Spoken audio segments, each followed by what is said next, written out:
कहने को तो इस देश में 80 करोड़ लोग सरकारी अनाज पर अपना पेट पाल रहे हैं,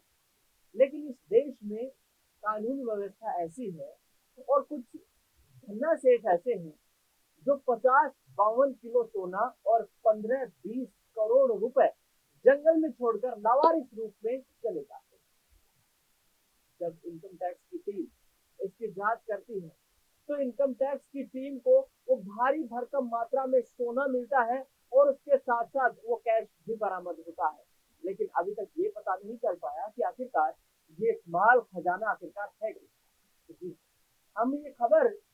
भोपाल की बता रहे हैं आपको, जहां पर जंगलों में इनकम टैक्स की टीम छापेमारी कर रही थी। शंका थी कि कुछ यहाँ पर अवैध तरीके से जो है आभूषण, सोना और पैसे के गबन का जो मामला है वो इस जंगल में छुपा हुआ है। और उसी दौरान यहाँ पर जब टीम छापेमारी करते हुए आगे बढ़ी, करीब 200 पुलिसकर्मी उनके साथ मौजूद थे, तब पता चला कि 52 किलो सोना और 15 करोड़ रुपए कैश एक गाड़ी से बरामद होता है। और ये देखकर वो टीम चौंक जाती है। मध्य प्रदेश शासन प्रशासन में हड़कंप देखने को मिलता है और विपक्ष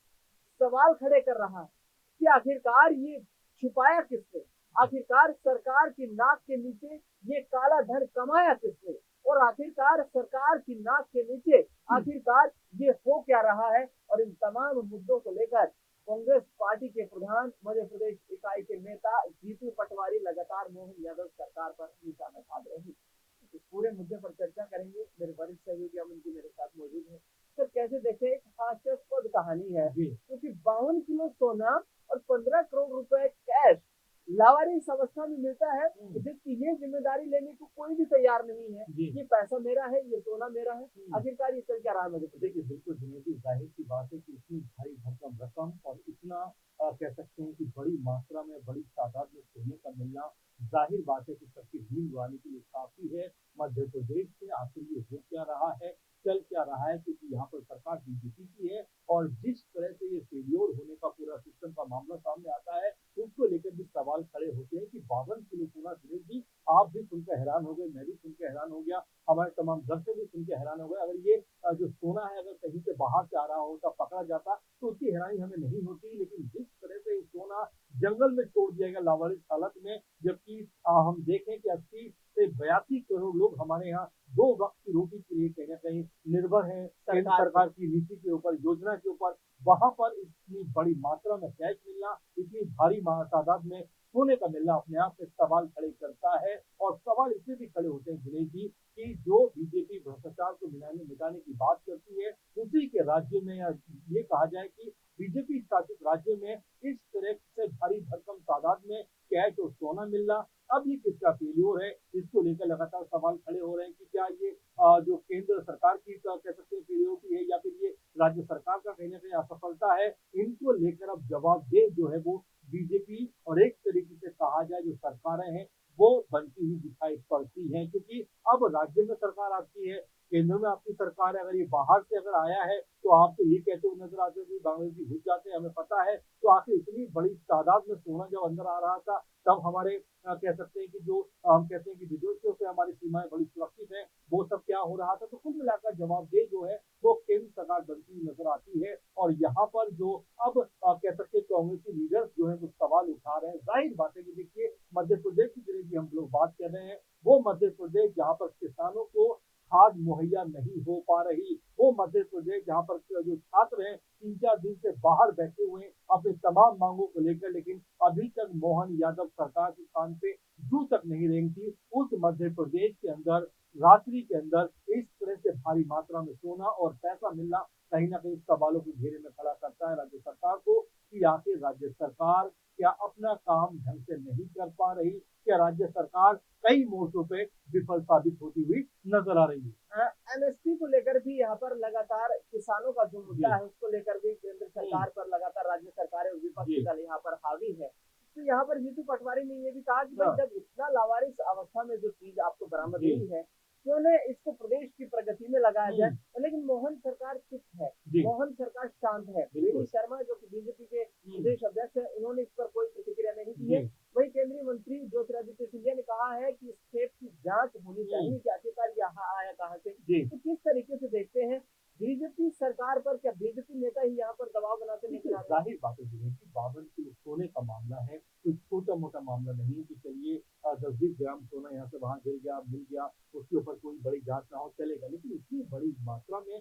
सोने का मिलना और उस वक़्त पे जब लगातार मध्य प्रदेश की सरकार के ऊपर सवाल उठ रहे हैं, कुछ सिंधिया जैसे बड़े कद के नेता कहीं न कहीं सवाल उठाते हुए नज़र आ रहे हैं और बीजेपी के अंदर भी 2 फाड़ कहीं न कहीं बनते हुए नज़र आते हैं। आप देखिए, जिस तरह से कांग्रेस से आए हुए लीडर जो बीजेपी में शामिल हुए दिनेश जी, उनके ऊपर ये सवाल उठाए जा रहे हैं कि भाई इनकी नीयत पे कहीं न कहीं बीजेपी नेताओं को शक है कि ये बीजेपी को कहीं न कहीं डाउन करने में लगे हुए हैं, कहीं न कहीं जो बीजेपी मजबूत है उसको कमज़ोर करने में लगे और सोचिए कोई दल का नेता अगर आपकी पार्टी में विचारधारा से प्रभावित होकर आता है या फिर आपके कार्य करने के ढंग से प्रभावित होकर नज़र आता है, जो आपकी पार्टी में शामिल होता है, उसको आप कहते हो कि ये पूरे मन से शामिल नहीं हुआ है, तो आखिर सिंधिया जब पूरी टीम के साथ में बीजेपी के अंदर शामिल हो रहे थे, उस समय आपने पुरजोर तरीके से विरोध क्यों नहीं किया? कुल मिलाकर देखा जाए तो बीजेपी के अंदर खाने में अब एक बड़ी बगावत सुलगती नजर आती है। मैं जैसा आपसे बात कर रहा था, खाद के मुद्दे पे, एमएसपी के मुद्दे पे, छात्रों के मुद्दे पे कहीं न कहीं मोहन यादव सरकार की ओर है और देखिए